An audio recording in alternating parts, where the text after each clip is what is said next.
Eu gostaria de chamar, então, o professor José Éder Benatti, professor Guilherme Delgado, e, Guilherme, já vou pedir para trazer junto contigo a professora Silvia Loureiro, pode ser?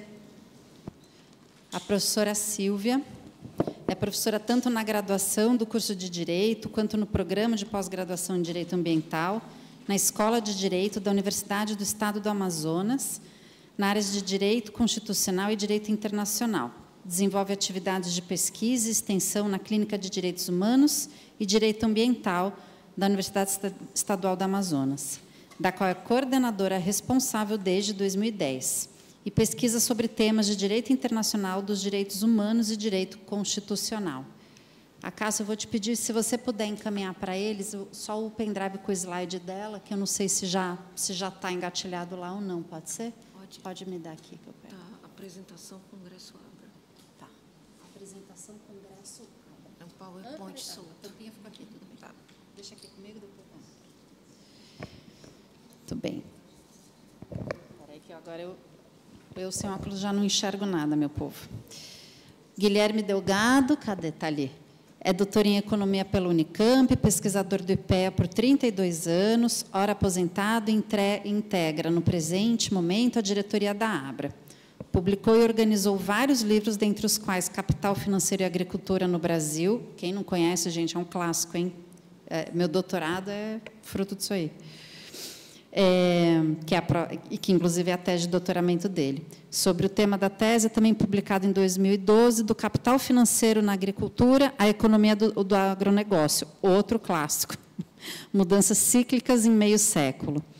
A reflexão mais específica sobre a economia ecológica consta no último livro publicado em 2021, que a Sônia já citou, Rumo ao Mundo, a Economia de Francisco. Rumo ao Mundo de Francisco, Economia, Humanismo e Ecologia em Tempos de Crise.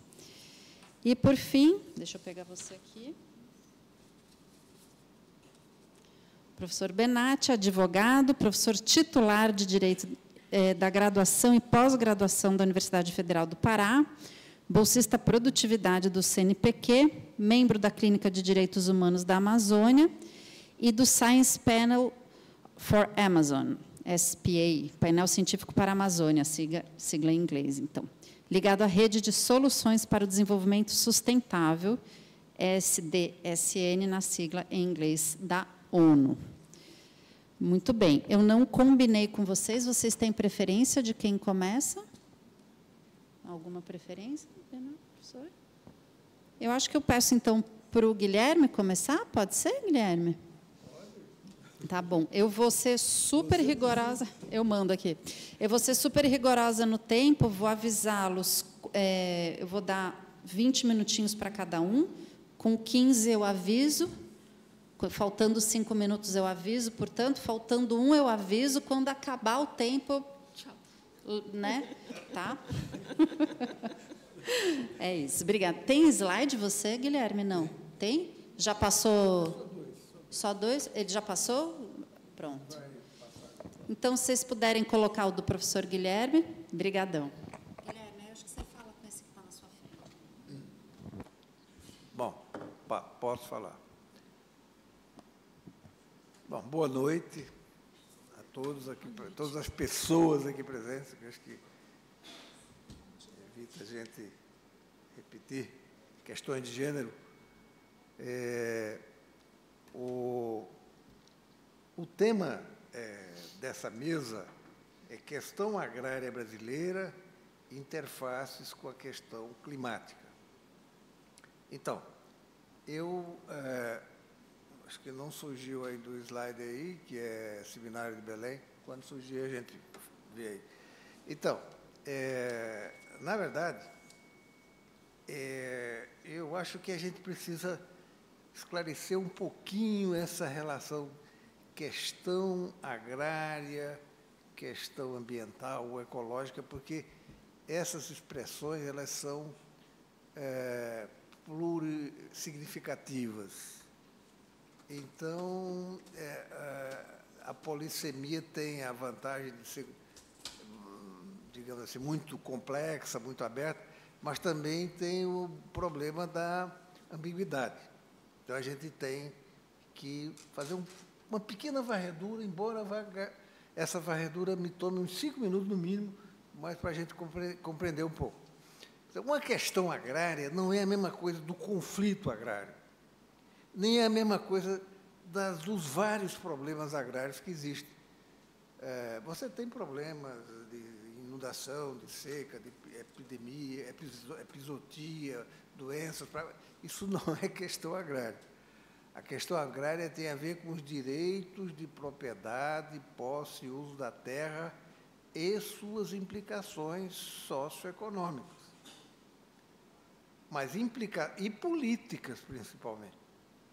Porque você pode ter um grau de conflitividade avançadíssimo, e nós tivemos no século, passagem do século XIX para o século XX, nós tivemos 2 guerras agrárias.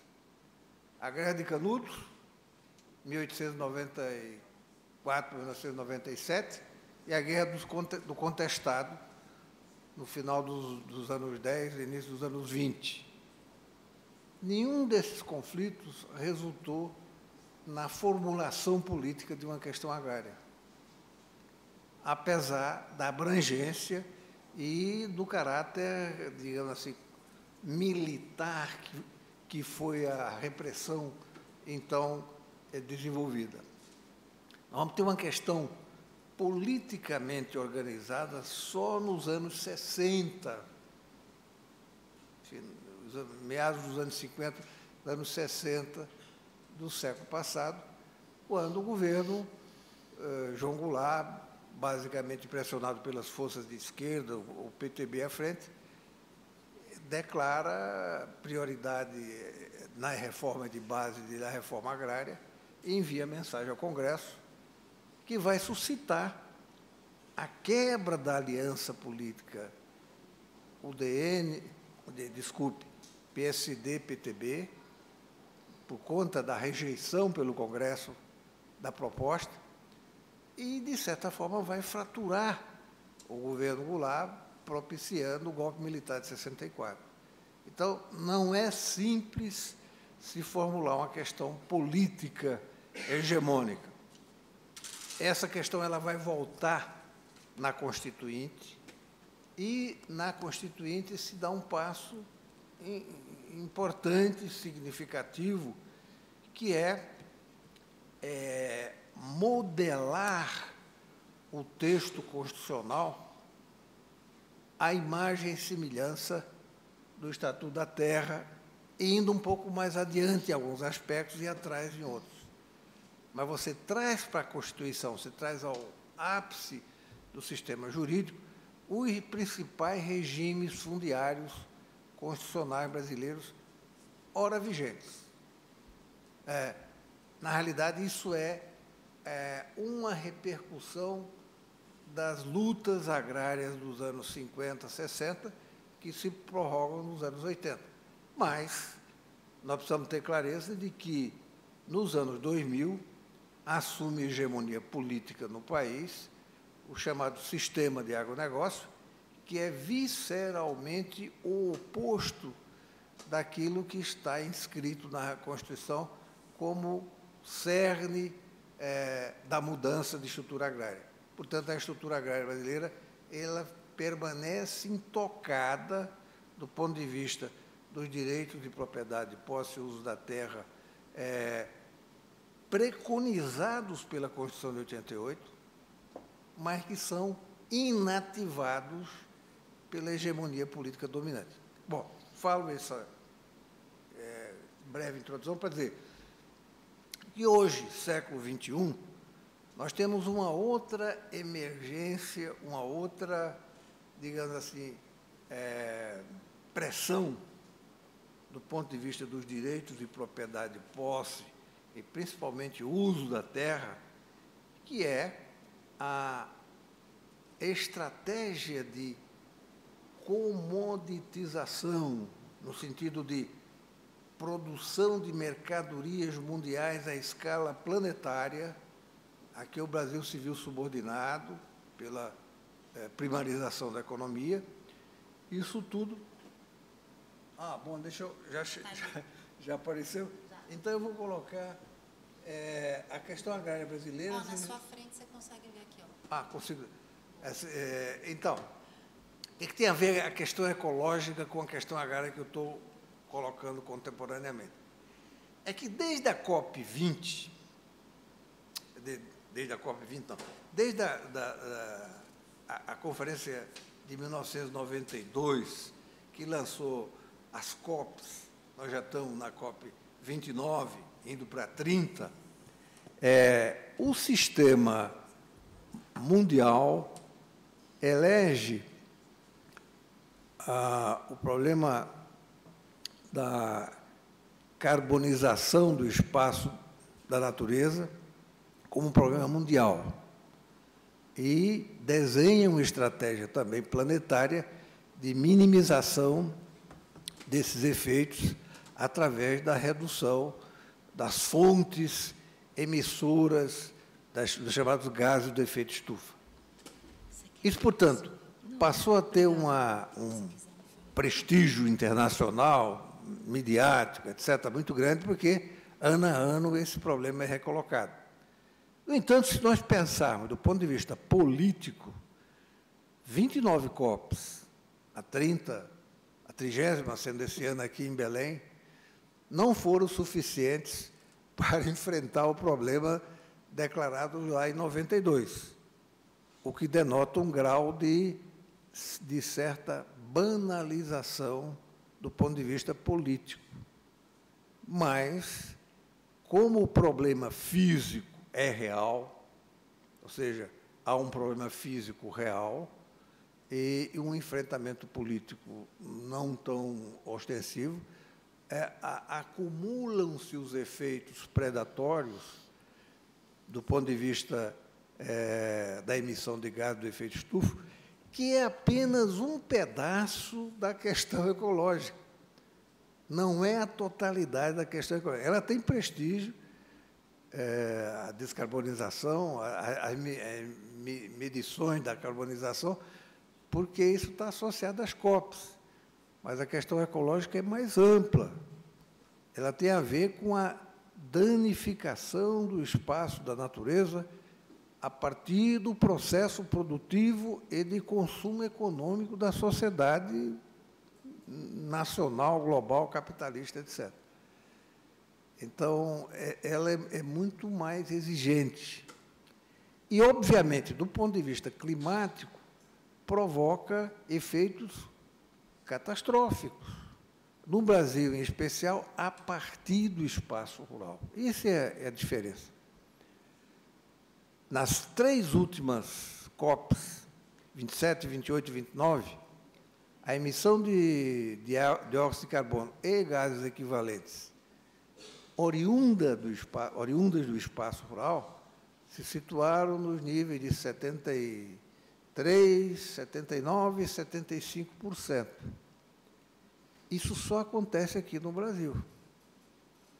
Da China também acontece, por outras razões também. Porque, em geral, a emissão de gás de efeito estufa vem das chaminés industriais ou dos processos de cuidado ou descuidado com o saneamento urbano. Em geral, é uma emissão urbana. Aqui ela é fundamentalmente do espaço rural. O que, do ponto de vista político, uma questão ecológica assumida politicamente teria necessariamente um enfoque em políticas agrícola e fundiária, já que o nosso tema é soberania fundiária, etc. Portanto, se as políticas agrícolas e fundiárias são inertes, ou, ao contrário, são caudatárias do processo de comoditização geral do espaço agrícola, elas estão trabalhando contra. Porque é mais do que evidente que esse processo ele conduz pelo lado produtivo e pelo lado ilimitado da expansão do mercado de terras, ele produz uma consequência do ponto de vista climático, do para usar a expressão aqui presente, desastrosa. Né? Não é por acaso que os níveis de emissão são tão altos no Brasil e são sonegados de conhecimento público. Na realidade, expansão do agronegócio e expansão de gases do efeito estufa estão umbilicalmente ligados. Por quê? Pelo lado produtivo, a plantation ela é altamente poluente e, pelo lado da expansão do mercado de terras, ela devasta a terra pública, primeiro grila a terra pública, devasta a terra pública e provoca, através da pressão política no Congresso e no Executivo, a regularização fundiária ao arrepio da ordem constitucional.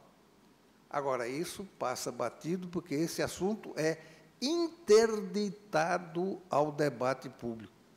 A gente acha que interdição ao debate, a publicação, etc., são coisas medievais da igreja. Não, são coisas contemporâneas. Esse assunto não se discute, é proibido. Nenhuma estação de TV, nenhuma mídia escrita trata dessa questão dessa forma que eu estou colocando aqui. Porque, se tratasse, isso repercutiria na política agrícola e fundiária e repercutiria na COP. O Brasil não pode pintar de campeão mundial do tratamento das questões ambientais, energia eólica, etc., e, ao mesmo tempo, praticar uma política agrícola e fundiária altamente predatórias, emitindo, em cada ano safra, 400, 500 bilhões de reais para o agronegócio fazer o que quer. E fazer o que ele quer é o que ele sabe fazer, predar a natureza para produzir commodities exportáveis e apresentar isso como salvação da pátria. Bom, quantos minutos eu tenho ainda? Porque o senhor vou ficar... Tem 10. Tem 8. 8? Ah, vamos lá. Bom, veja bem, eu acho que eu só vou conseguir dar conta desses tópicos, porque, na verdade, a segunda parte aqui seria a gente ver um pouquinho o que precisaria ser feito para fazer a transição ecológica. Vamos ver se dá tempo. Se não der tempo, eu tenho um texto aí disponível. Bom, a governança fundiária, que é um outro texto que está escrito aí nos objetivos desse seminário, é uma expressão que a gente precisa ter bastante cuidado ao usar, porque ela tem um conteúdo internacional invertido ao que nós estamos tratando aqui. Você vê a expressão governança fundiária lá do Banco Mundial, é governança fundiária com vistas ao funcionamento do mercado de terras. Ora, se for pensar dessa forma, a governança fundiária seria promover a grilagem de terra à escala ampliada, porque o mercado de terras está precisando se expandir a velocidade gigantesca. E ninguém produz terra. Você tem a titularidade da terra, ela pode ser remarcada, né? Você, a partir de ações, em geral, ilegítimas, que são contra a Constituição. E essa remarcação, ela se dá através da transferência de patrimônio público, de terra pública, para o regime mercantil, de forma ilegítima. Ou seja, se estabelecem estabelecimentos agropecuários em terra indígena e em terra de parques e reserva, e o IBGE até identifica isso, porque mexeu com o estabelecimento, ele está atento. Identificou em 2006 30 milhões de hectares, no censo de 2006, intrusas. O que fez? Cancelou o registro. Mas cancelou o registro e eles continuam, os latifundiários continuaram lá, porque não foram incomodados pela ação coercitiva necessária das agências fundiárias. Em 2017, já no censo de 2017, ele não toca no assunto. É como se não existisse. No entanto, a intrusão, ela continua e ela aparece, de outra forma, no relatório do INPE sobre degradação de terras que vão sendo queimadas e aparece, de alguma forma, algum projeto, alguma proposta de regularização fundiária dessas áreas degradadas. Então, nós temos uma estatística de estabelecimento que cresce, 21 milhões de hectares a mais entre 2006 e 2017, para estabelecimentos. Mas, como o mercado de terras não é só estabelecimento, porque você tem muita terra que vai degradando para uso futuro. Isso não entra na estatística do IBGE, mas entra na realidade com um tamanho muito forte, provavelmente maior do que a área dos estabelecimentos. Então, se cresceu 21 milhões de hectares em 11 anos os estabelecimentos, a parte ainda não produtiva do mercado de terras provavelmente é maior pelas indicações indiretas que a gente tem. Com esse padrão, nós temos evidências, do ponto de vista ecológico, que esse é um processo intratável, digamos assim, impossível de ser manejado por longo prazo. Já se quer agora pensar na ferrovia que vai ligar os dois oceanos para exportações de commodities pelo porto peruano, já inaugurado pela China, etc. Isso aí, na realidade, é parte do problema e não parte da solução, porque você iria fatalmente afetar o bioma amazônico, mais ainda do que já o faz, né? Então, parece-me da maior relevância, como tem só 3 minutos, eu vou passar para o segundo aqui, de forma arbitrária, abrupta, porque o tempo, a arbitrariedade do tempo. Então, o que é que eu faço aqui? Eu faço a seguinte... Ah, não. Passei. Nova regulação de política agrícola e fundiária é essencial à questão climática. E nessa nova regulação, claramente, você tem que estabelecer limites à expansão do mercado de terras. E você tem que estabelecer limites na política agrícola à expansão da produção de commodities. Não dá para crescer do jeito que cresceu nos últimos 23 anos. Você tem uma ideia? Grãos cresceu 300% entre 2000 e 2023. Exportações totais cresceu 560% em termos reais. Não dá para... não tem espaço da natureza que suporte esse grau de expansão, usando-se a tecnologia da Revolução Verde dos anos 60, que é que está disponível no mercado. Então, esse processo, ele é inconcebível do ponto de vista de longo prazo. Por isso que eu coloco uma tese que me parece bastante pertinente.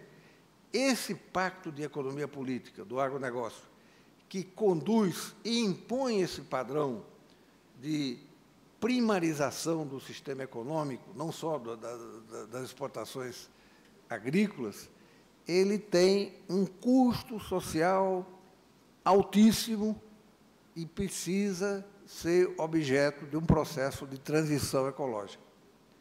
Só que a transição ecológica não dá tempo para falar aqui. Temos um texto aí, centralidade da questão ecológica na questão agrária, respostas contemporâneas. A resposta é um processo de zoneamento agro e ecológico que eu estou propondo, e quem quiser pode acessar o texto, está aí disponível, deixei aí com o pessoal. Né? A centralidade da questão ecológica face à questão agrária, respostas contemporâneas, A resposta contemporânea estaria na segunda etapa, mas eu sabia que não ia dar tempo. Então, eu já deixei o texto lá. Paro por aqui para a gente poder conversar mais adiante. Muito obrigado.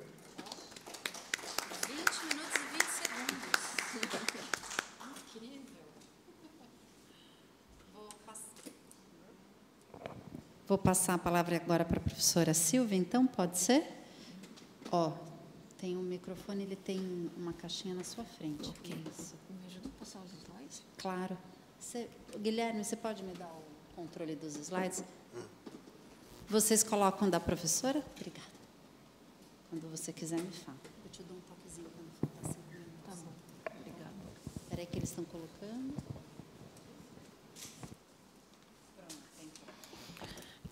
Boa noite a todas as pessoas aqui presentes. Inicialmente, eu gostaria de agradecer o convite da ABRA para participar desse congresso. Eu me sinto muito feliz e honrada em fazer parte. Gostaria de agradecer a professora Sônia, a professora Cristina, a Ana Terra, o Gabriel e todos que participaram dessa organização.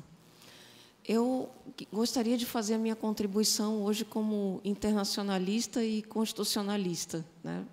Então, sob essa perspectiva, o tema da mesa é desafiador, né? Ou seja, qual a interface entre a questão agrária e as questões ambientais e climáticas.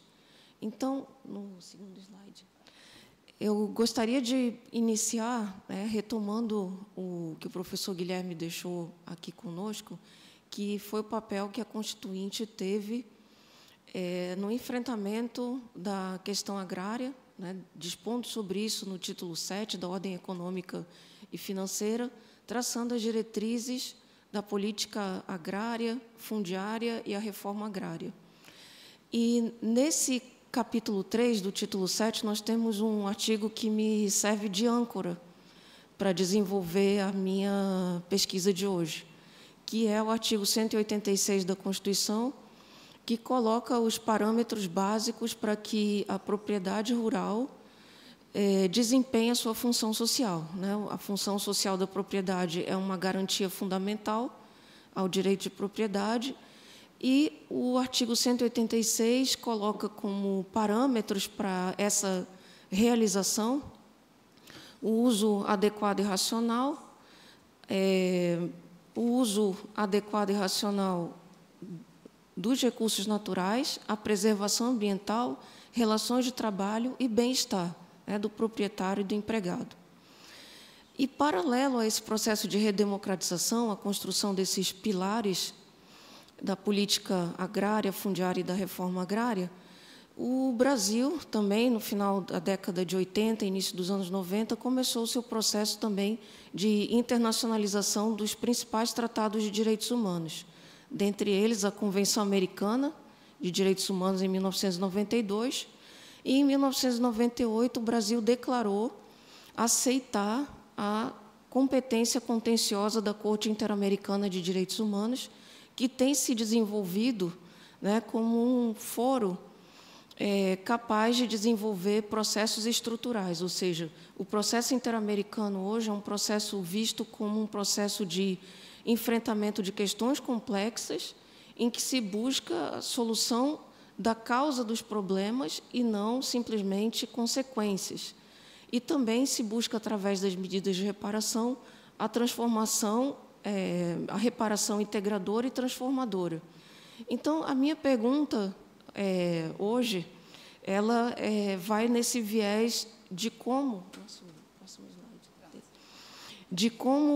a Corte Interamericana enfrenta a questão agrária brasileira, ou seja, se a Corte Interamericana já julgou casos sobre questão agrária brasileira, através dos conflitos agrários, ou seja, como os conflitos atravessam a questão agrária, quais são esses conflitos que chegaram à jurisdição da Corte Interamericana, e se, como processo estruturante, as medidas de reparação da Corte Interamericana foram capazes de fazer a realização da função social da propriedade rural.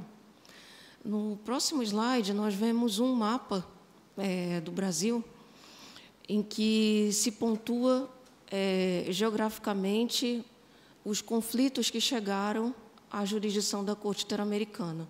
Então, hoje, o Brasil conta com 19 sentenças.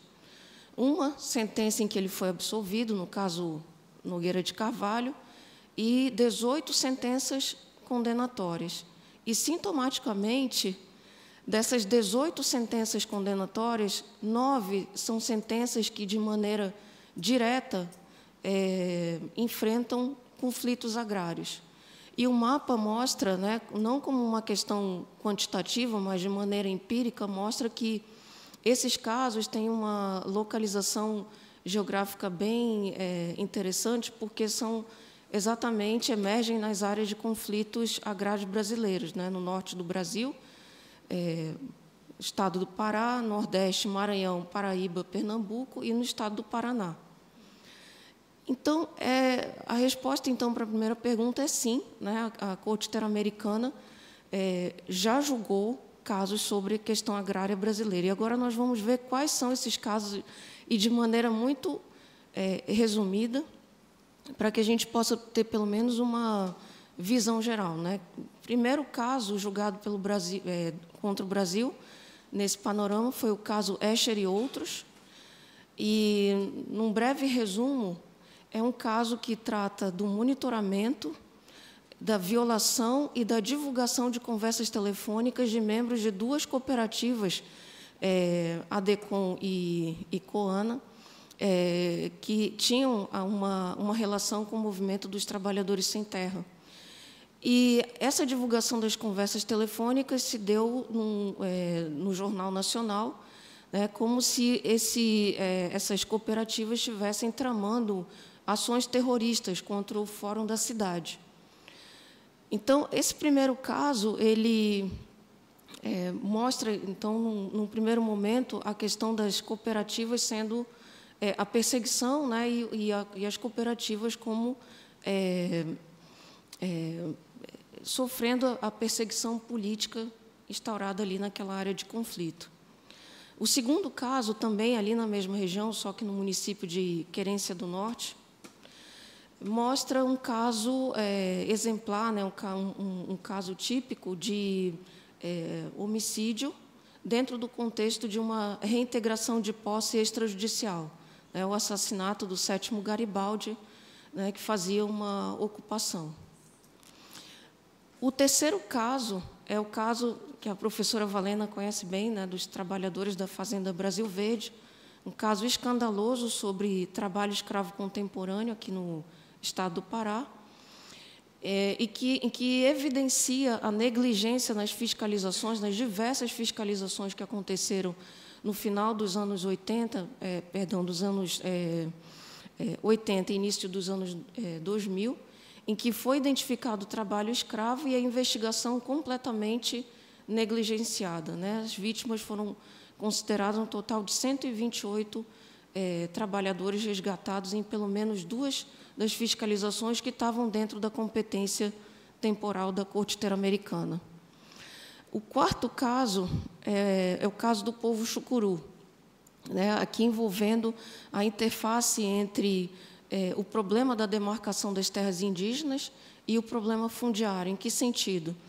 No sentido de que houve uma demora injustificada de cerca de 16 anos, pelo menos, a partir da competência da Corte Interamericana para homologação, titulação e ainda pendência da desintrusão da terra, e a questão dos processos judiciais questionando o processo de demarcação também com uma demora irrazoável. O quinto caso, talvez muito conhecido aqui no estado do Pará, trata do assassinato do Gabriel Salles Pimenta, reconhecido pela Corte Interamericana como um defensor de direitos humanos dos trabalhadores rurais. A impunidade e a prescrição construída durante o processo criminal para julgamento do mandante do crime, e o reconhecimento pela Corte Interamericana que o Brasil vive nas questões relacionadas a casos de defensores de direitos humanos, vive num quadro de impunidade estrutural. Em seguida, o sexto caso, né, voltamos ao Paraná, caso Tavares Pereira. Ele, mais uma vez, é um caso emblemático, porque ele está situado no contexto de protestos sociais pela reforma agrária e consiste na repressão policial violenta dos trabalhadores sem terra que iriam para Curitiba fazer uma marcha em prol da reforma agrária. E, ao contrário do 8 de janeiro, eles foram, inclusive, impedidos de entrar na cidade. A polícia militar se esforçou para retirá-los, inclusive houve um interdito proibitório para que eles sequer pisassem na cidade de Curitiba e foram massacrados na rodovia. E uma das vítimas, a vítima fatal, o senhor Antônio Tavares Pereira, e mais 197 pessoas. O caso seguinte, ainda em relação a defensores de direitos humanos, é o caso do senhor Almir Muniz da Silva, também um defensor de direitos humanos dos trabalhadores rurais, membro da Associação dos Trabalhadores Rurais da Terra Comunitária de Mendonça, no estado da Paraíba, que foi desaparecido. Esse caso é um de desaparecimento forçado, e, nesse caso, a Corte reforça a jurisprudência de que existe um direito autônomo dos defensores de direitos humanos, que é o direito de defender direitos. Nosso penúltimo caso, indo agora para o estado do Maranhão, também uma interface entre a questão dos quilombolas e a questão agrária, que é uma questão agrária sui generis, porque foi criada pelo próprio Estado brasileiro, com a desapropriação de 85 mil hectares do território tradicional quilombola, para a instalação da base de lançamento de Alcântara, em detrimento de 171 comunidades quilombolas, sem consulta prévia, sem prazo razoável na titulação dessas terras, mesmo dentro da competência temporal da Corte, mesmo na vigência da Constituição de 1988. E o último caso, também muito recente, o caso do Manuel Luiz da Silva, um trabalhador rural assassinado, dentro de um contexto muito semelhante aos anteriores, de total impunidade, falta de investigação séria e efetiva, com devida diligência, e esse caso ficou na mais completa impunidade em relação ao direito à verdade. Então, aqui é um panorama desses conflitos que alcançaram a jurisdição da Corte, e resta saber quais foram as medidas de reparação que a Corte outorgou. Num primeiro momento, o placar é o seguinte: o único caso que a Corte Interamericana considera como concluído por parte do Estado brasileiro é o caso Escher e outros. Mas, se a gente fosse aprofundar na resolução de supervisão de cumprimento de sentença, é bastante frustrante, porque, apesar dos demais pontos resolutivos, que nem foram muitos, terem sido cumpridos pelo Brasil, o caso ele foi encerrado na mais completa impunidade, porque se reconheceu que o Estado brasileiro, apesar de ter feito, entre aspas, todos os esforços possíveis para a investigação dos fatos, se colocou o obstáculo da prescrição. E o que nós temos nos demais casos que ainda estão em supervisão de cumprimento de sentença, como, por exemplo, resta Fazenda Brasil Verde, resta Povo Chucuru, Gabriel Salles Pimenta e Tavares Pereira, esses já estão com o processo de supervisão de cumprimento de sentença aberto. O que nós percebemos é que as reparações mais fáceis são cumpridas, como, por exemplo, a publicação da sentença, para que haja uma repercussão do caso, e as indenizações em dinheiro. Salvo do caso muito recente, sentença de 2022, do Gabriel Salles Pimenta, todos os três já tiveram indenizações. E o que realmente o Estado brasileiro não cumpre, que é uma das questões mais estruturais, é a questão da investigação, processo e sanção daqueles que são diretamente responsáveis pela violação. E um ponto que ainda resta pendente no caso Chucuru, que também mexe com essa estrutura fundiária, é o processo de desintrusão. E, para terminar, quanto às medidas de reparação, nos demais casos que ainda estão com sentenças muito recentes, né? Eu fiz um elenco das medidas de reparação para que a gente possa refletir se essas medidas de reparação, e elas são um pouco mais ousadas que as medidas dos casos mais antigos, se elas são realmente medidas que levam a Corte, num processo estruturante, a repensar ou mexer no cerne da questão agrária brasileira, como é, por exemplo, a questão da estrutura fundiária e das relações de trabalho. Então, a primeira, vejam, são medidas de reparação que ainda estão pendentes de cumprimento pelo Estado, ou porque são extremamente delicadas, ou porque são de sentenças muito recentes. A primeira delas é a questão da imprescritibilidade do crime de redução a alguém à condição análoga do escravo, né? Ainda há processo judicial pendente sobre isso. Temos a questão da tipificação como crime do desaparecimento forçado de pessoas, que é algo pendente desde a sentença da guerrilha do Araguaia. E o Brasil, inclusive, é parte do Estatuto de Roma, do Tribunal Penal Internacional, em que a escravidão é um crime contra a humanidade. Então, o Brasil tem uma dupla dívida, né, com o sistema interamericano e com o Tribunal Penal Internacional. E foi estabelecido também o dever do Brasil fazer um protocolo para a busca e investigação dos desaparecimentos. Além disso, no campo dos defensores de direitos humanos, as dívidas também são grandes, né?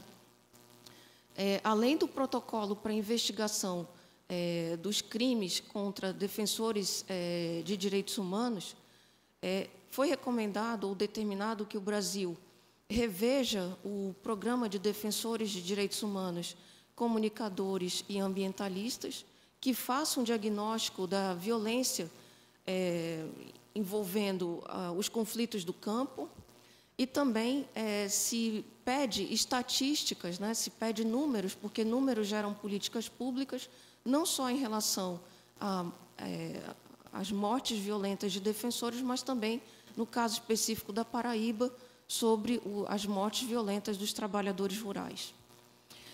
Já no caso específico do Tavares Pereira, né, tem uma determinação sobre a questão da educação em direitos humanos, no currículo de formação das forças de segurança, a mudança da legislação brasileira em relação à competência da justiça militar, que não se envolva na investigação e julgamento de crimes cometidos contra pessoas civis.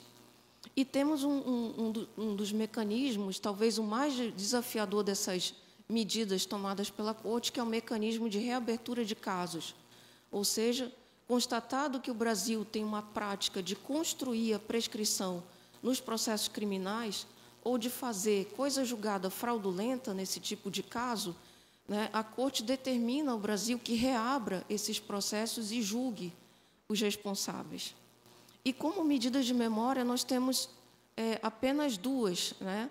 No caso do Gabriel Salles Pimenta, a questão de nomear uma praça pública em Marabá com o nome do Gabriel, um espaço de memória em Belo Horizonte e a preservação do monumento em homenagem a Antônio Tavares Pereira em Campo Largo, que inclusive foi matéria de medidas provisórias, porque o monumento ele sofreu o risco de ser removido da área que é particular, e a Corte determinou ao Estado brasileiro que tome todas as medidas necessárias para que o monumento seja, inclusive, preservado. Então, com isso, eu passo as minhas reflexões finais, tentando ser fiel ao tempo, que é responder à pergunta inicial, né? Se essas medidas tomadas dentro de um processo estruturante, se elas realmente são capazes de ser medidas que, dentro da questão agrária brasileira, deem a função social da propriedade rural. E, infelizmente, a minha constatação é não, né? Porque, por um lado, são questões, são medidas de reparação muito ligadas ao caso concreto. Em muitos, nós vemos uma satisfação individual das vítimas, e isso é muito positivo, mas fica restrito muito à questão da indenização em dinheiro, então não cumpre com aquele papel do processo estruturante de lidar com as causas do problema. E, por outro lado, a Corte Interamericana apenas recentemente tem entrado na questão ambiental e climática, né? É apenas a partir de 2017 que a Corte entra na declaração da violação ao direito ao meio ambiente. Nós temos só 2 casos sobre isso, um contra a Argentina, a Associação Nossa Terra, e outra contra o Peru, habitantes de Lauróia. E, infelizmente, num caso que seria muito positivo, em que essa declaração da violação ao meio ambiente fosse feita aqui no Brasil, que é o caso das comunidades quilombolas, a Corte disse que simplesmente não viu elementos de prova suficientes. Então, fica aqui o convite, né, para aqueles que litigam estrategicamente, e aqui meu reconhecimento à CPT, para que se explore mais nos processos estruturais a questão climática e ambiental dentro dos conflitos agrários. Muito obrigada. Mais pontual impossível. Gente, mais pontual impossível. Muito bom. Obrigada, professora Silvia. Passo, então, para o professor Benatti. Tem slide? Não, né? Bem, boa noite. Primeiro, eu gostaria de agradecer o convite da ABRA para participar desse seminário e também o apoio que tanto o Instituto de Ciência Jurídica como a Clínica de Direitos Humanos estão realizando, que é um seminário que já vem sendo o primeiro realizado em Goiânia. E aí fazer meu agradecimento já a Sônia Moraes, que tem não só a memória, mas toda uma vida e comprometimento, não só com a ABRA, mas com a luta pela terra, e a Mila Goldfarb, não sei se é correto a pronúncia, que é atual presidente, e como a Sônia lembrou, é a vanguarda jovem da ABRA, e também a professora que tem nos acompanhado nesse debate, que tem enriquecido, que é no caso da professora Maria Cristina Vidotti, que foi a coordenadora do seminário, primeiro seminário realizado em Goiânia.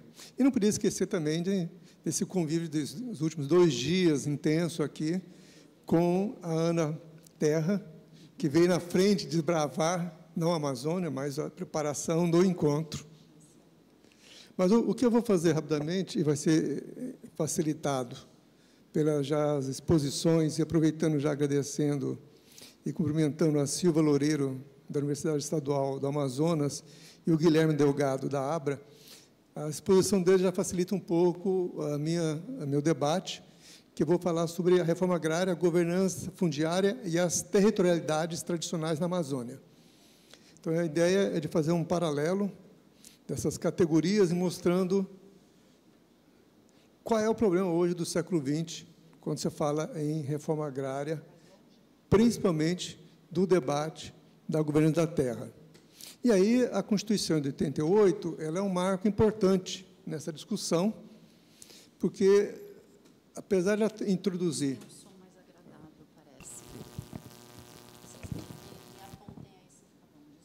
Vai ser difícil, porque o problema não é o microfone, é a minha voz. Está pertinho, mas longe. E qual é a questão fundamental desse debate?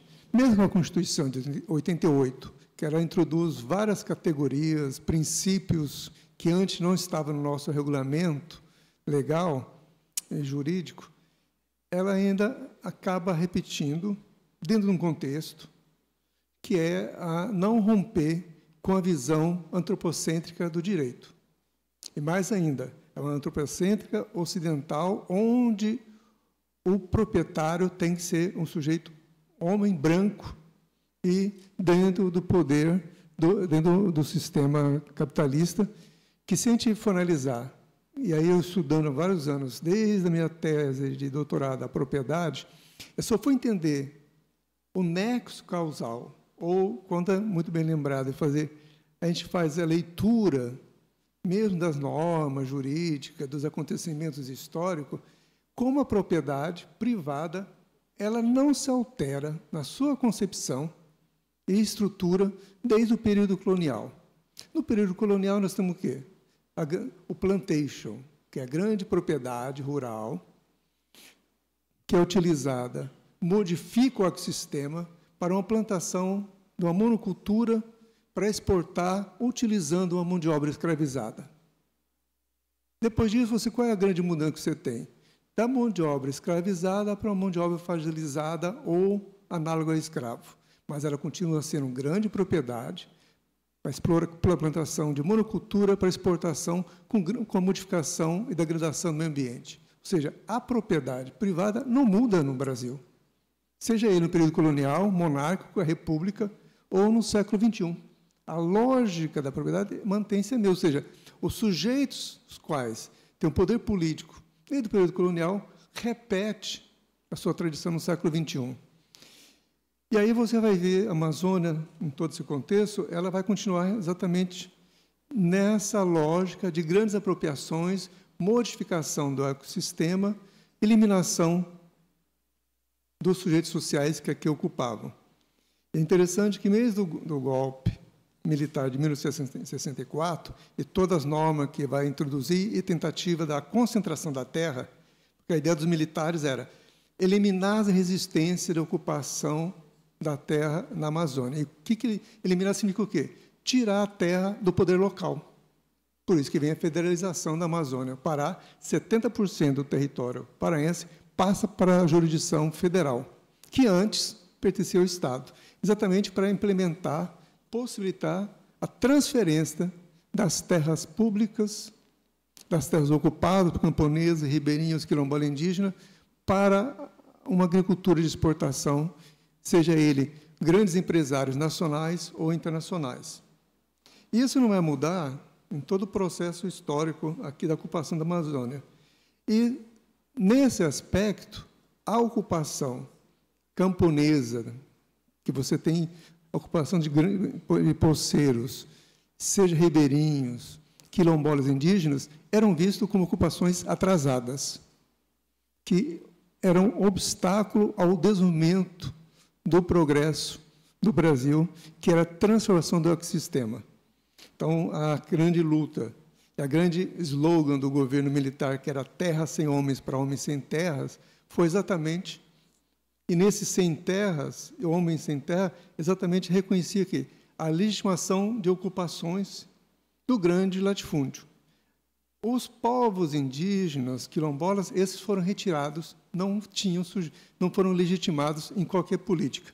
Só vai mudar um pouco com a Constituição de 88, que introduz algumas discussões, mas aí é interessante a gente reparar que você vai olhar de 1970 a 79, segundo alguns autores, foram regularizados com a criação de assentamento em torno de 40 mil pessoas. Ou seja, 40 mil, que eles chamavam naquela época de colonos. Mas ainda a ocupação espontânea que foi ocorrendo nesse paralelo com a abertura transamazônica, Belém-Brasília e demais estradas, não só federais como estaduais. E, naquela época, com a pressão, já em 88, você tem aqui uma pressão internacional, com grande desmatamento, com a grande experiência do Banco Mundial em financiar Rondônia, que foi um grande desastre ecológico, e aí você tem uma pressão internacional e nacional para a mudança dessa política. E aí tenta se construir duas pautas que começam na década de 80, final da década de 80, com o governador José Sarney, e se repete com Collor, Itamar e Fernando Henrique Cardoso, que é trabalhar na agenda, incluindo, sobre algum aspecto, o debate da reforma agrária e a preocupação ambiental. Aí a questão ambiental se vai através do quê? Já naquela época, a discussão do zonamento ecológico econômico, que foi lançado pelo Sarney com a nossa natureza. Então, você vê que o debate agrário e da reforma agrária, ele vai se intensificando desde 85, no governo Sarney, que se aprova o primeiro Plano Nacional de Reforma Agrária, e ali se tinham grandes projetos, são milhares, centenas de milhares de famílias que seriam assentadas, que não foram cumpridas. E depois, em 2003, vem o segundo Plano Nacional de Reforma Agrária, que amplia a meta, mas também amplia os sujeitos sociais. Antes não era criar assentamentos para dar lotes individualizados. Já no segundo Plano Nacional de Reforma Agrária, os camponeses agroextrativistas, quilombolas, eles entram como sujeitos também da regularização. E aí o INCRA, esse é o grande momento de criação de reservas extrativistas, você tem a criação do projeto Reserva de Desenvolvimento Sustentável, você tem os projetos agroextrativistas criados no Pará, em dezenas, centenas de assentamentos agroextrativistas. Então, ou seja, os sujeitos camponeses que tinham como preocupação não só lote, mas trabalhava com a lógica da ocupação coletiva e da área de uso comum, foi nesse período, até 2009, ele foi representado em 2008. E, paralelo também nisso, você tem, em 2000, a Lei do Cria Sistema Nacional de Unidade de Conservação e também a Lei de Gestão Florestal 11.284, em 2006. Então, você tem claramente ali um debate ambiental e agrário ocorrendo. Só que, a partir de 2008, num estudo que nós fizemos, ficou muito clara a queda do reconhecimento de todas as áreas de uso comum, seja assentamentos, reserva extrativista, reconhecimento das áreas quilombolas, terra indígena, começa a cair. Coincidentemente ou não, 2008 é a crise internacional que sofre a partir da hipoteca. Ou seja, o sistema hipotecário mostra ao mundo a sua fragilidade, mas mostra também ao sistema financeiro e às grandes empresas multinacionais que a única coisa segura era a terra. Tanto que o valor da terra, a partir de 2008, teve uma queda de preço na Argentina, nos Estados Unidos, mas no Brasil não caiu. Deixou de subir muito. Só que depois de alguns anos começa o valor da terra subindo o valor, mostrando que é uma commodity. Então, a terra, a partir daí, acelera o processo de transformar toda a terra em commodity. Ou seja, uma mercadoria para ser negociada rapidamente. E dentro dessa lógica que foi trabalhado todo o debate da regulação fundiária, que foi criada a lei em 2009. Então, sai da pauta ambiental e agrária e entra a pauta da regularização fundiária.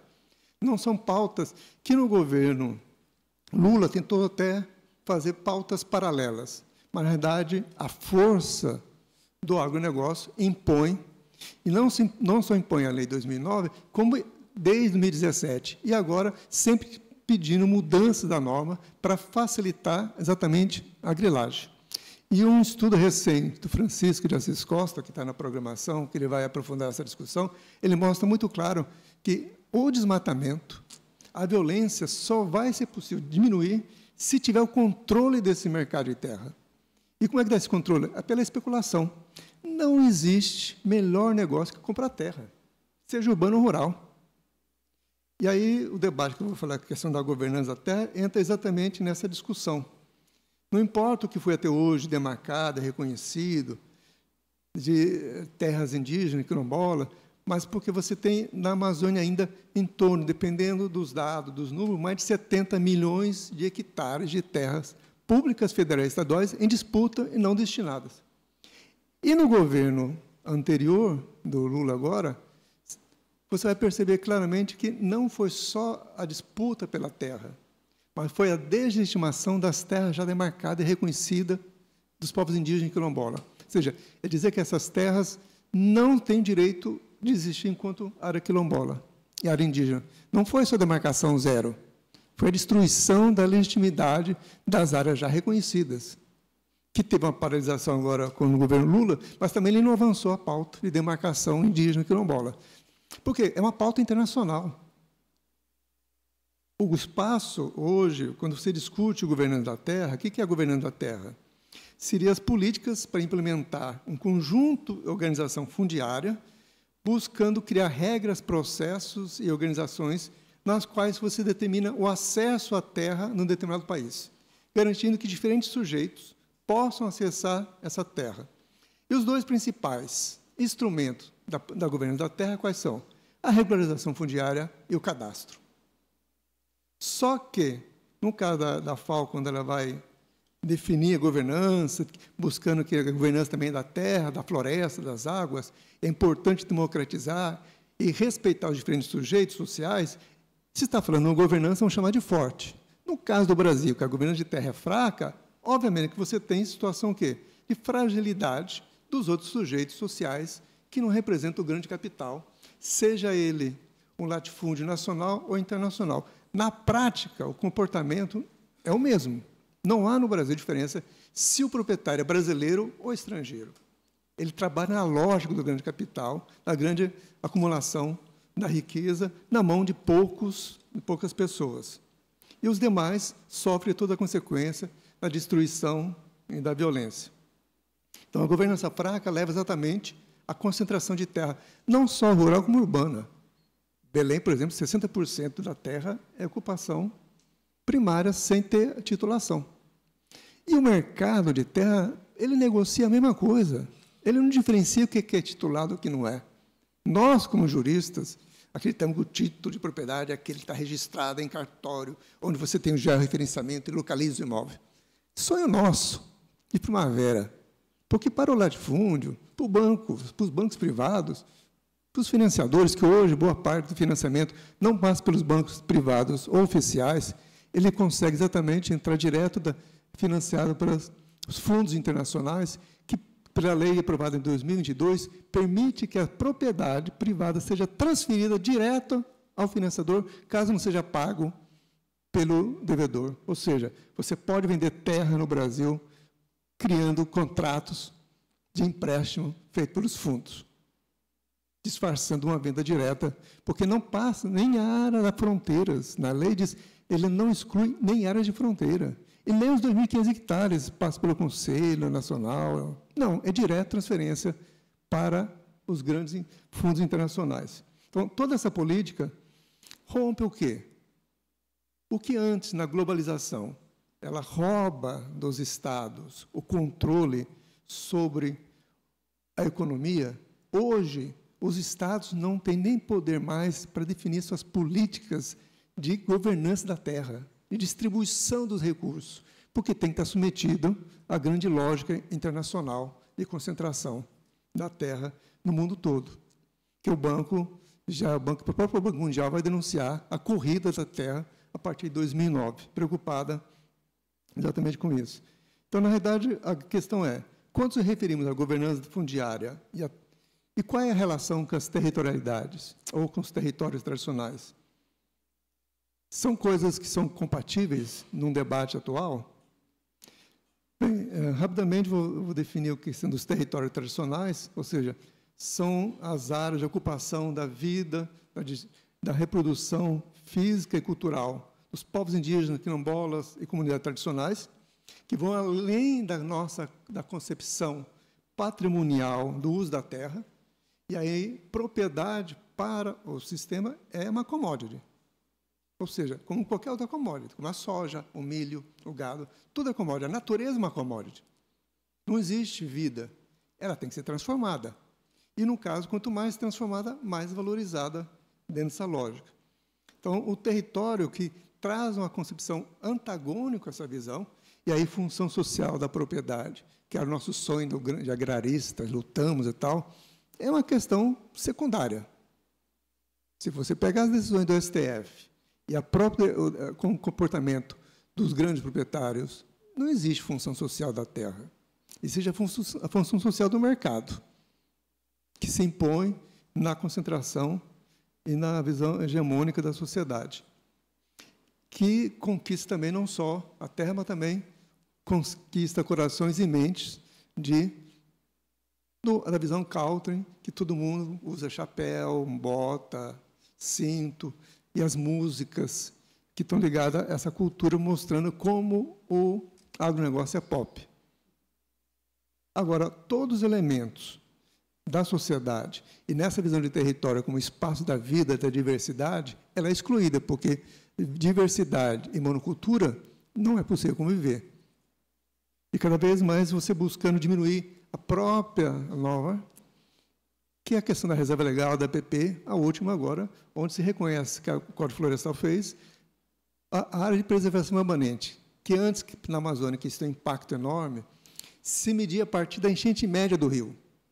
Com a nova lei, a mudança do Código Florestal, conta a partir do leito do rio, que, dependendo da região, na Amazônia, são 2, 3, 4, 5 quilômetros que são encurtados, porque a enchente média na várzea amazônica e até 2, 3, 4, 5 quilômetros. Tem regiões que a várzea são de 30 quilômetros, ou seja, 30 quilômetros de área inundada, que é diferente de uma várzea que é no sul e sudeste, onde você joga bola para se divertir e tal, que é de 100, 200 metros. Então, são realidades ecológicas muito distintas. Então, na realidade, essa lógica do território cria um vínculo das comunidades com a natureza. E aí, a discussão hoje no Brasil, mesmo a Constituição avançou, o debate indígena, mas jamais a Constituição aceitou a categoria território. Se fala o quê? Em terras tradicionalmente ocupadas, que está na Constituição, no artigo 232, mas também na Convenção 69, no artigo 13 e 14.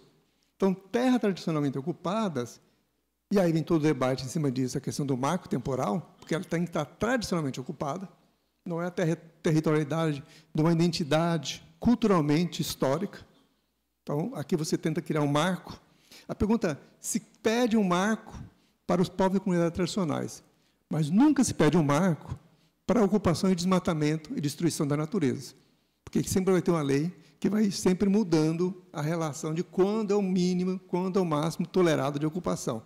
Porque todo mundo sabe que mais cedo ou mais tarde o Congresso, com a hegemonia que tem, vai mudar esse marco. Agora, para os outros sujeitos sociais, o marco ele é estanque, paralisado, não pode ser alterado.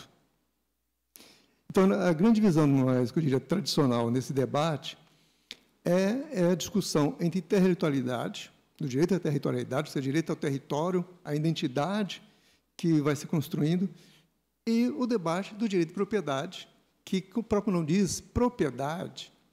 O que é propriedade? Propriedade é o que privatiza e que priva a sociedade daquele espaço. Porque quando a pessoa diz que é proprietário, ele diz que ele é dono e pode fazer o que ele quiser naquele espaço. Veja aí no Congresso mudando a própria norma de licenciamento ambiental para facilitar a destruição.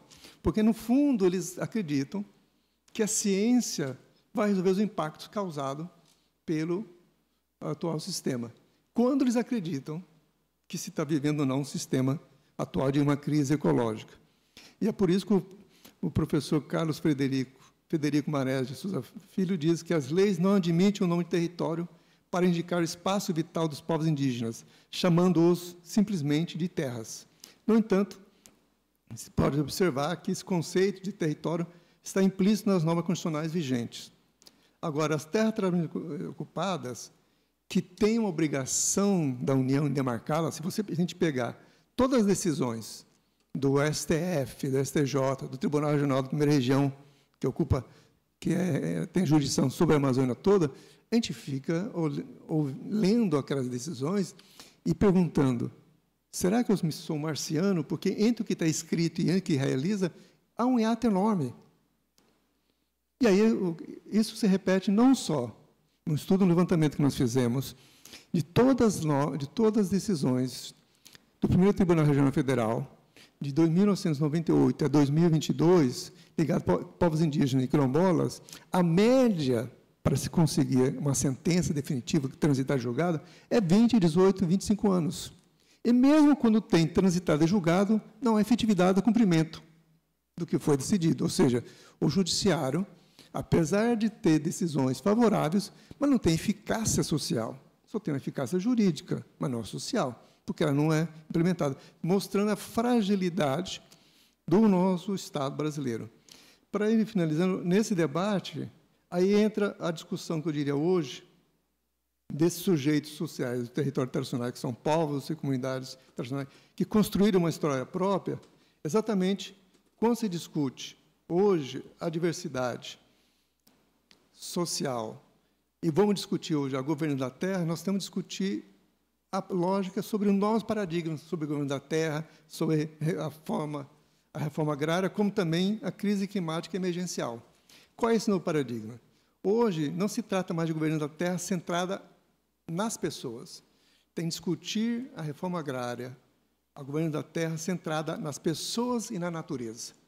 Nós ficamos presos à visão produtivista, que fortalece a lógica da soja para exportar para a China, para engordar porquinhos para ser comido pelos chineses, que, em termos de cadeia alimentar, energética, é uma perda. Por que não come logo a soja? Por que deixar os porquinhos comer? Tanto que eu acho que o grande revolucionário do século XXI vão ser os vegetarianos quando criar uma crise na toda a cadeia produtiva da carne. Mas, deixando os porquinhos viverem na sua vidinha curta e sofrimento, agora, essa separação que hoje nós fazemos no direito entre natureza e cultura ajuda essa dicotomia que nós estamos vivendo hoje para buscar alternativas. E o debate hoje do sujeito, da natureza como sujeito de direito, ela inclui os sujeitos principais, porque não existe natureza, não existe biodiversidade, não existe a complexidade que os sujeitos que estão lá forem retirados. A natureza por si só não chegaria ao que chegou hoje, na produção de milho, produção aqui no Pará de açaí, cupuaçu, pegar toda essa biodiversidade, ela foi produzida uma relação e integração entre os humanos e os não humanos. Ela não surgiu espontaneamente. Há, fundamentalmente, essa ligação, interação entre os humanos e não humanos. Então, acho que essa nova compreensão da natureza, do ser humano, é uma visão que a gente pode chamar de diversidade biocultural, ou, utilizando aqui o termo utilizado pela antropóloga norte-americana Anna Tsing, que ela para reconhecer essas práticas ecológicas dos povos e comunidades tradicionais, ou seja, há uma diversidade biocultural, ou seja, culturas da vida. O que são culturas da vida? São as culturas das plantas, dos animais, que os estudos hoje demonstram que plantas, animais sofrem, sentem dor, pensam, têm memória. Apesar que a gente acha que as plantas não têm memória, mas elas têm. Tem um estudo recente mostrando que, se você tem em casa um vasinho de planta, cuida dela, se você está numa distância de 2.000 quilômetros, 2 quilômetros, quando você está voltando para casa, no raio de 2 quilômetros, a planta sabe que a cuidadora dela está voltando para casa. Veja a sensibilidade que nós achamos que nós, que somos o máximo na nossa capacidade e limitação de entender a complexidade. Portanto, a governança da Terra no século XXI terá obrigatoriamente como um dos seus objetivos mitigar a atual crise climática. E essa crise só pode ser mitigada quando incluir humanos e não humanos uma nova concepção de ecologia natural e social, pois nessa nova compreensão as paisagens são formadas por multiespécies, já que as pessoas sociais, muitas e outras espécies, interagem moldando as vidas um dos outros para formar essa forma variada. Logo, na vida, para ir concluindo, não é possível falar em humanidade sem cooperação. Mutualismo de humanos e não humanos. Como bem lembra a antropóloga Anna Tsing, os seres humanos são incapazes de sobreviver sem outras espécies. Somos seres dentro de teias ecológicas e não fora delas. Paisagens multiespécies são necessariamente para sermos humanos. Sem essa sociobiodiversidade, o ser humano não sobrevive enquanto espécie. Não é só por questão da mudança climática. E aí, nessa crise toda que a gente vive, a crise climática que estamos vivendo, eu sou otimista na superação do atual quadro. Acredito que será superado. A minha grande dúvida é se vai ser com a gente, com o ser humano, ou sem o ser humano. Obrigado.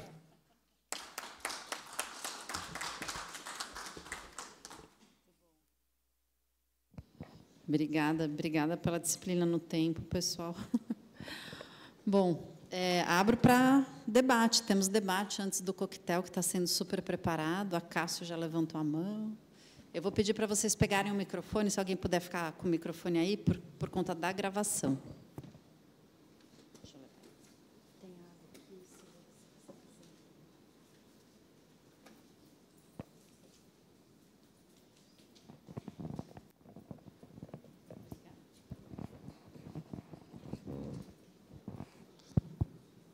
Boa noite, pessoal. Eu que sou um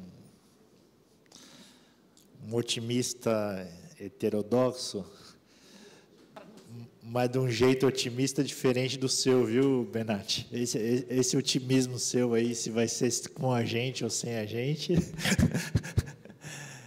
é um otimismo sui generis. Eu tô muito otimista com uma questão, e aí eu queria trazer isso para o debate.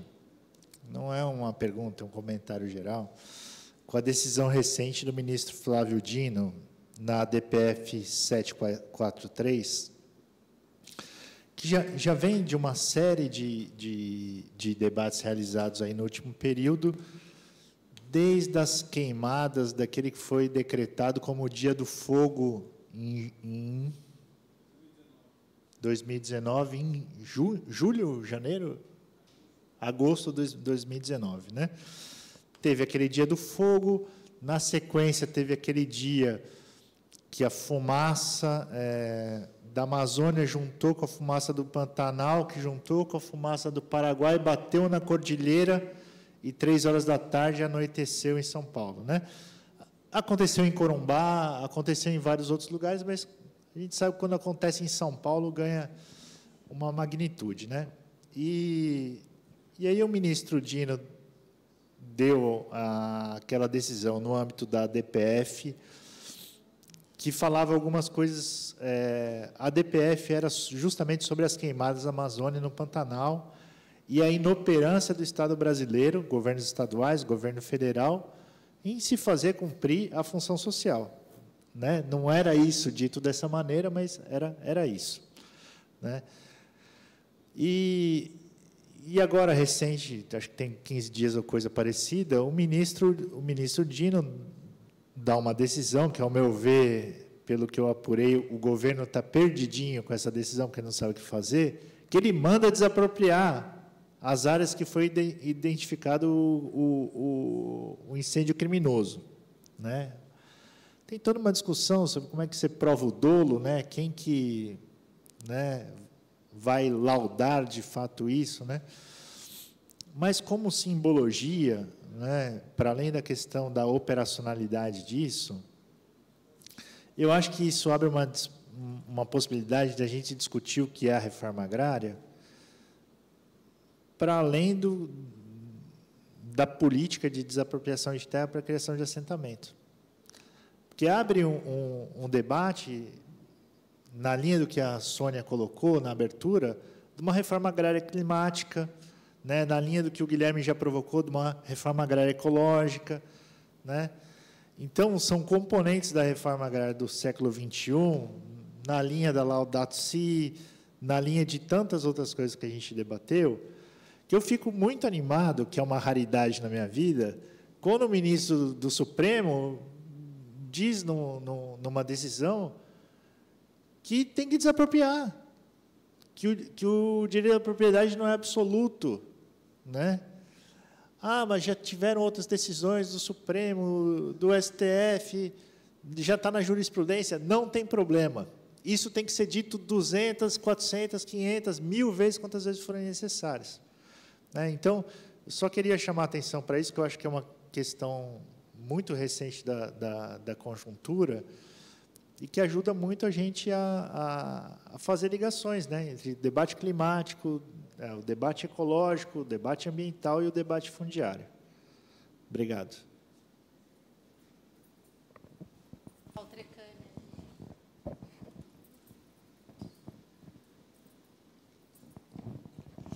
Boa noite. Eu só gostaria de resgatar uma questão que a Silvia levantou, que é a conexão direta entre essa temática e a violência no campo. Que a gente normalmente acha que as duas coisas não têm muita coisa a ver, quando, na realidade, a raiz da violência é exatamente a questão de uma desgovernança fundiária, para usar expressões até piores do que isso.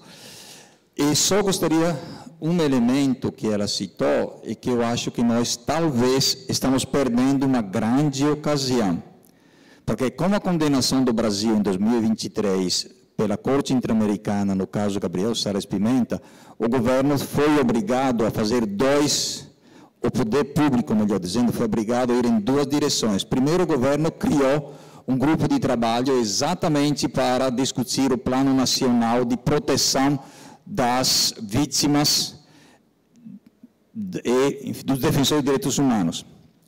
Mas a segunda situação, tão relevante tanto quanto esta, foi a obrigação do CNJ de resgatar, através de um grupo de trabalho, toda a questão da violência no campo. Lamento que o grupo de trabalho criado pelo CNJ, se já não terminou, está para terminar o seu relatório final, e nós não sabemos o que é que eles discutiram. Isso é mais um espaço onde poderíamos lamentar. Tínhamos chance e não usamos, ou não usamos tanto quanto poderíamos ter utilizado. Amanhã iremos falar sobre governança fundiária, lá também tem espaços para serem trabalhados, mas aí já é amanhã.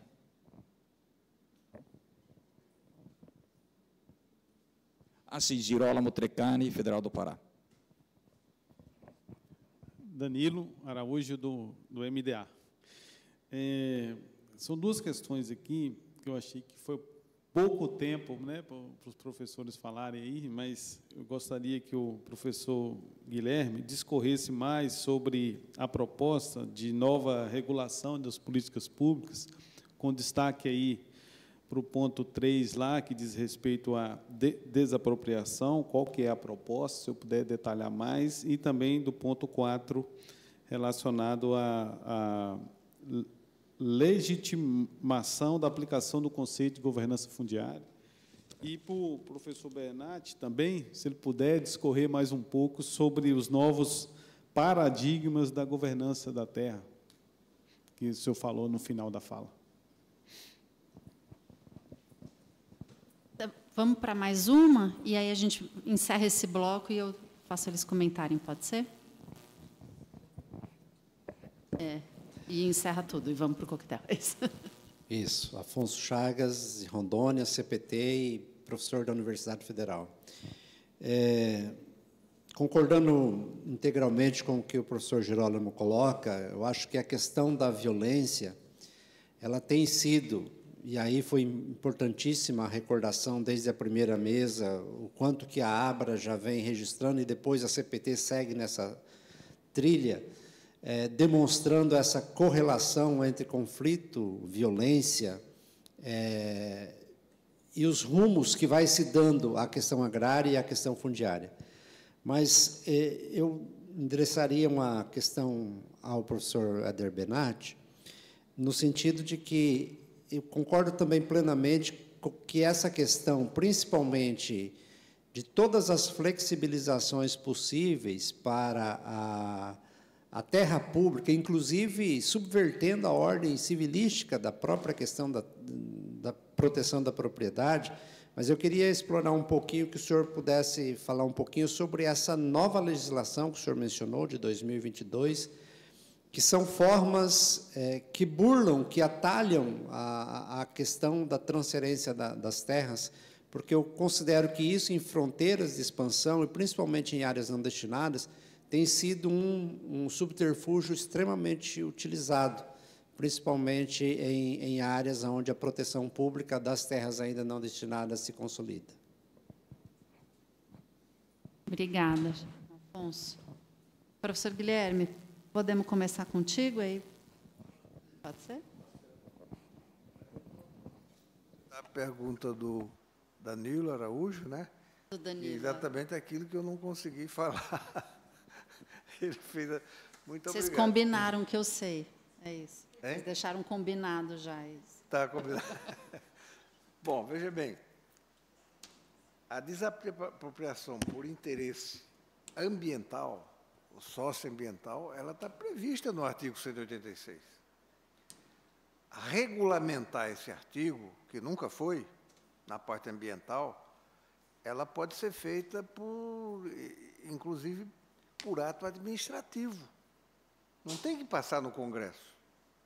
Você pode fazer um zoneamento agrohidroecológico dentro do Plano Safra, que é um plano administrativo anual, estabelecendo limites do ponto de vista dos grandes indicadores de danificação ecológica, como emissão de gases de efeito estufa, consumo de água em excesso, conforme a bacia hidrográfica específica, ou utilização de agrotóxicos. Você pode ter esses indicadores como elementos, componentes do Plano Safra, que é um plano administrativo anual. Ele tem mais de 100 anos de tradição no Brasil. Ele vem do convento de Taubaté, 1906, que era distrito ao café. E infelizmente, ele só é usado para piorar a situação. Você põe 400 bilhões no ano, 500 bilhões no outro, e não põe condicionalidade nenhuma do ponto de vista ecológico, só piora a situação. De certa forma, do ponto de vista econômico, os governos Lula e Bolsonaro foram, pelo Plano Safra, o primeiro mais comedido, porque era muito incompetente, não sabia usar os recursos existentes. O segundo, muito competente, mas para fazer o mal, porque deu dinheiro demais para o agronegócio, e o agronegócio poluiu à vontade a taxas de juros baratíssimas, recebendo subsídio. Então, o uso legítimo da governança fundiária é você começar a usar esses instrumentos de política agrícola clássica e de política fundiária também, para fazer estímulos atacando a parte mais sensível do agronegócio, que não é nem a mente nem a coração, mas é o bolso, atacando o bolso. Aí eles podem responder.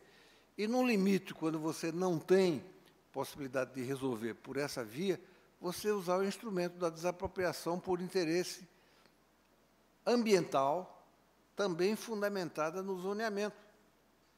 Então, meu Deus do céu, não precisa mandar um projeto de lei para o agronegócio recusar e piorar a situação. Use os instrumentos já existentes de caráter administrativo e a profunda legitimidade que a Constituição oferece. Agora, não fazer nada e fazer o inverso de nada, que é fazer o pior dos mundos, que é transformar o plano, a política fundiária e a política agrícola no carro-chefe da degradação ecológica, isso não tem cabimento numa discussão internacional, por exemplo, da COP, se houver essa discussão. Evidentemente, esse é o ponto mais frágil da política brasileira de adequação às metas de controle climático ou do efeito estufa. Né?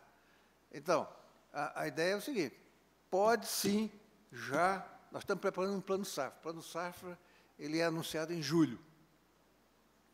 Julho, você vai ver, vai aparecer em julho de 94, antes da COP, um plano Safra de 500 bilhões, porque tem que ser maior do que o anterior, 550, a taxa de juros bem baixinha, tanto que o agronegócio nunca reclama da taxa Selic, porque a taxa que eles pagam não é nem metade da Selic. Tudo subsidiado, né? Sem condicionalidades, ou com condicionalidades, como diria Brizola, leve como a pluma, que não adianta de nada. Ou seja, não move a transição ecológica, nem sanciona os criminosos ambientais de carteirinha. Né? Então, era isso que eu queria colocar. O zoneamento, evidentemente, tem uma tecnicalidade, não dá tempo da gente falar aqui, mas ele, como está proposto nesse texto que eu mencionei, ele está vinculado ao Plano Safra. Como o Plano Safra é uma iniciativa do Banco Central, juntamente com a Secretaria do Tesouro, você está usando recursos públicos administrados pelo Banco Central, mas não é de propriedade do Banco Central, não, é de propriedade da União, para fazer política agrícola. E o Ministério da Agricultura e o IMDA também fazem parte desse processo. Agora, se não começar nada nunca, e sempre se ficar na defensiva, nós vamos estar, digamos assim, jogando lenha na fogueira. E esse assunto da piora das condições climáticas, isso é certo, não é uma questão de conjectura, não. A sociedade mundial e a brasileira está vendo, principalmente no último triênio, uma piora significativa das condições climáticas. E nós estamos jogando lenha na fogueira. Muito ao contrário do que afirmam retoricamente, aí, o Brasil não é o campeão da transição ecológica. O Brasil é o grande vilão da transição ecológica, principalmente no espaço rural, que é onde a coisa é pior gerida, principalmente nos últimos anos. Saiu de cena a criminalidade e o negacionismo e entrou a banalização da questão ecológica com a política agrícola e agrária sendo o carro-chefe das inversões. É isso. Obrigada, Guilherme. Professora, eu vou passar para você.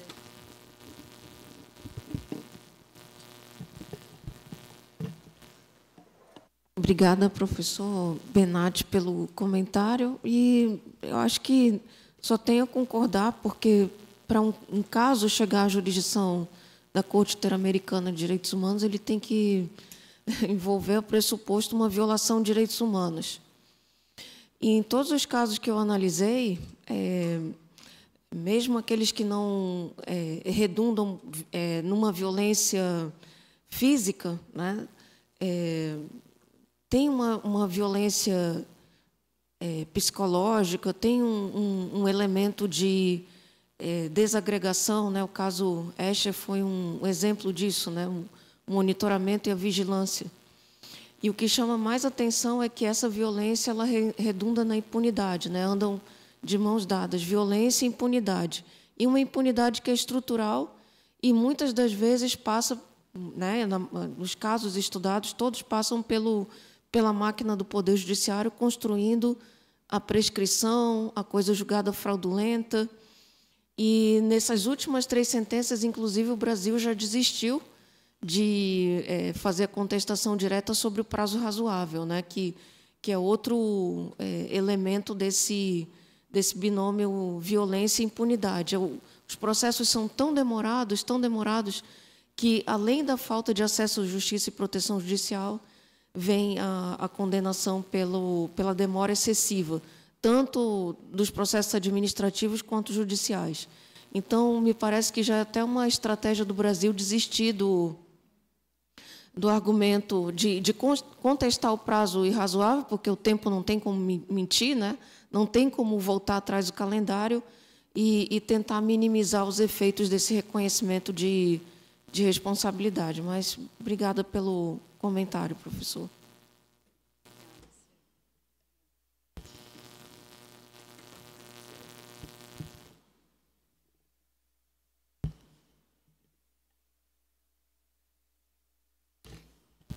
Obrigado pela questão levantada.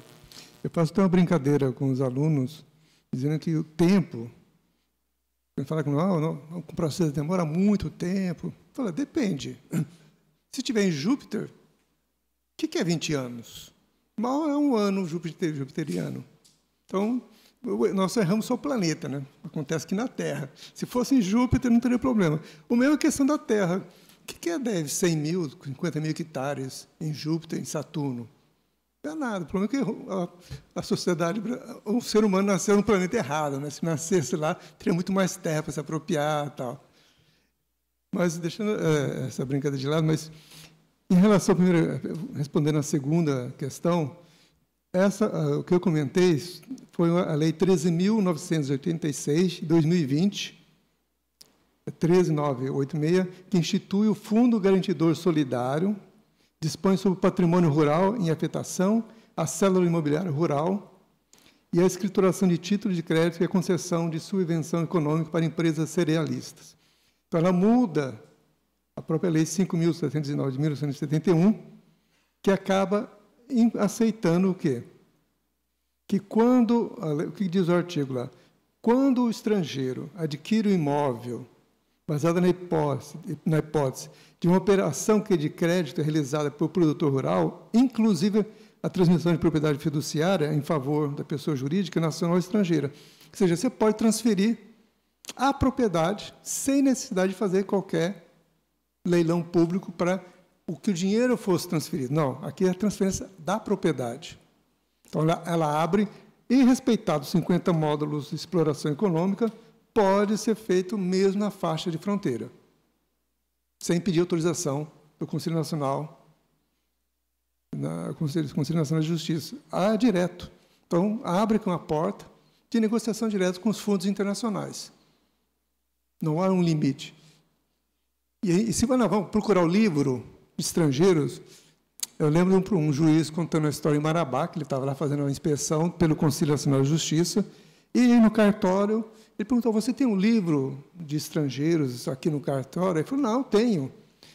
Aí o juiz ficou feliz, me traga lá, dá uma olhada. Aí ele trouxe um livro bonito, bem a capa lá lustrada, tal, novo. Quando o juiz abriu, percebeu que não tinha nada escrito.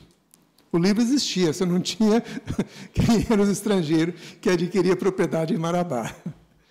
Então, na verdade, esse é um problema prático. Como é que o sistema, a relação fundiária e o agronegócio se apropriou das instituições e não consegue o Estado colocar limite. Lembrando que não é só financiamento, que um juros baixo.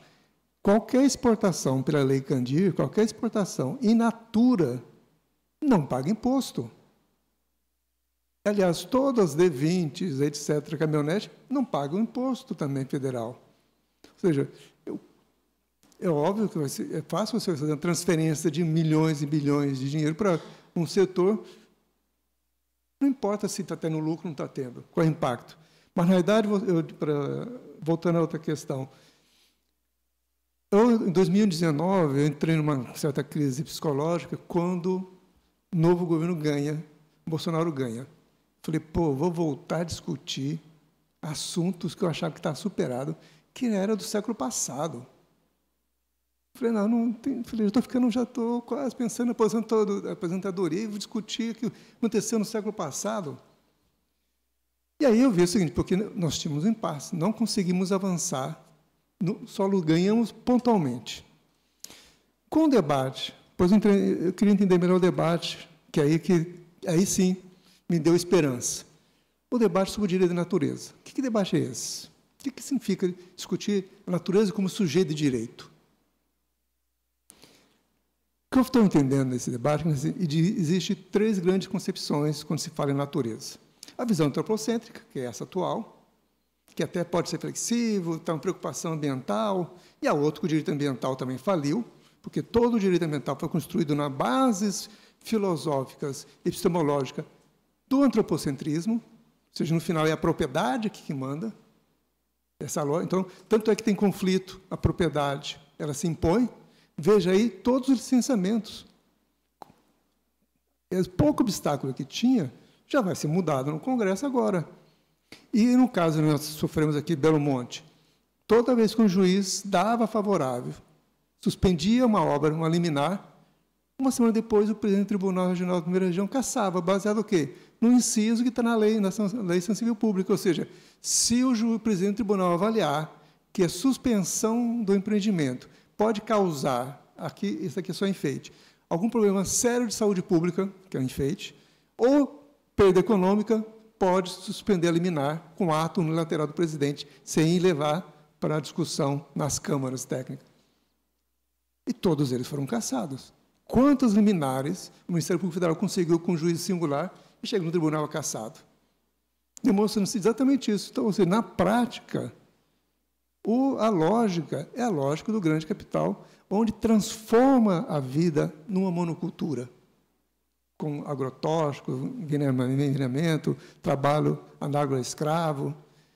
Nesse debate da natureza, é um debate que não tem conciliação com essa concepção do sujeito e coisa, do sujeito e a natureza como matéria ou como coisa, que não tem vida, que não tem direito de se defender. Apesar que você tem algumas mudançazinhas, por exemplo, o Código Civil da França diz que os animais não são mais considerados como coisas, são algo abaixo do ser humano, mas não são coisas, são sujeitos, como é o nome? É um sujeito que não é humano, mas não pode ser considerado como coisa. Isso para pet, são os gatos, cachorros. E mesmo nessa visão, o que você faz?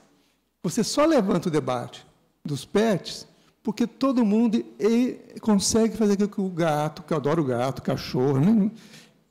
Agora, o gato, cachorro, ele só é considerado humano. Você não vira cuidador de gato, cachorro. Você é mãe, pai, tio, avô. Ou seja, nós temos uma sociedade humana, tem uma grande dificuldade de trabalhar o diferente. Amar o que ele é, como ele é, porque ele é diferente. Tudo que nós amamos, temos de igualar a nosso espelho, a nossa semelhança. Ou seja, isso demonstra a dificuldade que você tem de amar o diferente. Por que eu não vou amar um gato porque ele é gato? Posso amá-lo? Não há problema. Ou seja, uma relação multi-espécies, por que eu não vou amar a formiga, a planta? Ok, a gente pode abrir uma exceção para barata e tal.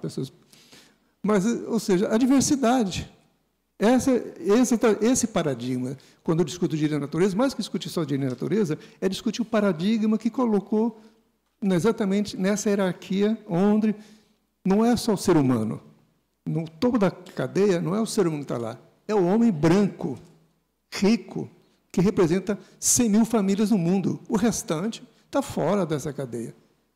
Tanto que, e hoje, com o desenvolvimento tecnológico, da inteligência artificial, a China já está discutindo a criar um salário universal para a China, porque ela percebeu que milhões e milhões de mulheres e homens vão ficar fora do mercado. E para não criar uma revolução na China, eles vão dar um salário mínimo para eles. Porque nem todo mundo vai ser incorporado nessa nova tecnologia, onde tudo é feito pelo robô, junto com a inteligência artificial, onde não há necessidade do ser humano mais para interagir. No debate da natureza, exatamente, é a recuperação dessa vida. E aí isso eu aprendi tendo com os alunos indígenas, quilombolas, ribeirinhos, a relação que eles têm de igualdade, esse respeito. Não um respeito, não é bonitinho, não. Eles têm uma relação de respeito como seres. Mas qual é a grande diferença desse debate, do debate que nós temos hoje no Ocidente, de Gaia? Porque Gaia, porque alguns autores vão dizer que, olha, não dá para chamar de lei de natureza, porque natureza, quando eu falo em natureza, eu me excluo. A natureza ali e o ser humano aqui. Quando fala em Gaia, pelo menos a pessoa se sente dentro desse planeta. E aí Gaia tem duas visões. Tem Gaia enquanto é um ser vivo, que pensa, reage, que é a Terra, ou Gaia é uma relação complexa de vários seres vivos que se interagem e dependem mutuamente. Essas duas concepções de Gaia. Mas uma visão racional de relação. Quando você vai discutir com os povos indígenas, quilombolas e ribeirinhos, há uma mediação que nós, racionalistas, não aceitamos, ou não entendemos, não compreendemos.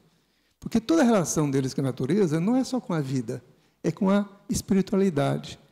Ou então, o antepassado é algo que está vivo, não está morto.